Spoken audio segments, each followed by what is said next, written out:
Ушул Ак Тилек районунда жашаган элдердин эмне үчүн бою өспөй калганына биз толук маалымат ала ал дедик. Байке айткылачы, балким буга экология тиешелүү же Кытайдан алып келген товарлар зыян берип атабы?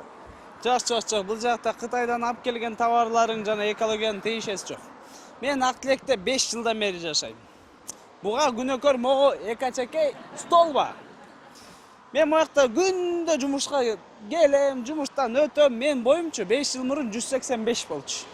Азыр мына 162. Эми мамлекетке кайрылмакмын деп ушу миллиондогон сомдордучу. Жок дегенде могу жакка кичине коротуп койсунчу, эми оңдоп койсо, мамлекетте толтура баскетболист болот.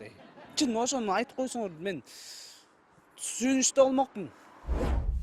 Мамлекет бул маселени чечип берүүсүн күтпөй, жергиликтүү жашоочулар бул көйгөй менен өздөрү күрөшүүгө чыгышты.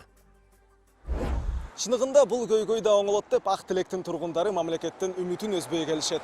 Радик Эшимов, не жаңылык. Токто, бул жагынан өт.